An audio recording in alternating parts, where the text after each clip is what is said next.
विद्यार्थ्यांनो, स्कॉलरशिप मध्ये आपल्याला वर्गीकरणावर आधारित प्रश्न विचारले जातात. यावर आधारित प्रश्न कसे असतात? गटात न बसणारा शब्द. गटात न बसणारा शब्द म्हणजे काय?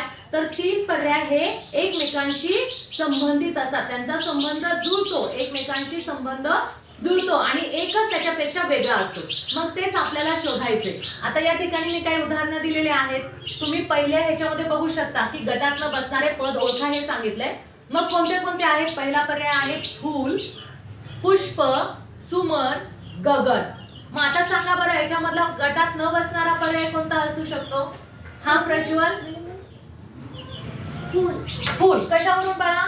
मॅडम तिघांचे नाव आहे ना, हा माणसांचे. माणसांचे. पुष्प हे माणसाचं नाव आहे, सुमन माणसाचं नाव आहे, गगन पण माणसाचं नाव आहे. Okay, very good. तू त्या पद्धतीने विचार केला, काही हरकत नाही. हा स्वरा. मॅडम नाही का, हा? गगन वेगळा आहे. गगन वेगळा आहे. कशावरून वेगळा आहे बेटा? काय हरकत नाही. हा, कशावरून वेगळा आहे? तिघांच्या खाली नाही का उकार वाटतो तुला. इथे फुलला उकार आहे, पुष्पाला पण आणि सुमनला पण, म्हणून ते तिघ सारखे तुला वाटतात. आणि गगनला उकार नाही म्हणून गगन वेगळा. तिला तिच्या विचाराने तो विचार केला, तिच्या पद्धतीने तो विचार केलेला आहे. तिघांचा समान अर्थ काढलेला आणि एक वेगळा काढलाय, काय हरकत नाही. पण इथे फूल म्हणजेच पुष्प, पुष्प म्हणजेच सुमन, या तिघांचाही अर्थ समान आहे. या तिघांचाही अर्थ काय आहे? समान. गगन म्हणजे आकाश, गगन म्हणजे आकाश. यामध्ये वेगळा जो पर्याय आहे तो आहे पर्याय क्रमांक 4. तर कितव्या क्रमांकाला पर्याय क्रमांक कोणता तुम्ही गोल करणार? 4 नंबरचा. Very good. आता पुढचं सांगा. हत्ती, कुत्रा, वाघ, लांडगा.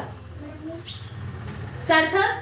मॅडम ते सगळे मोठे आहे, कुत्रा लहान आहे. त्याने विचार केला की हत्ती मोठा आहे, वाघ मोठा आहे, लांडगा मोठा आहे, कुत्रा लहान आहे. बरं ठीक आहे, काय हरकत नाही. हा कल्याणी. मॅडम हे सगळे जंगलात राहतात कुत्रे.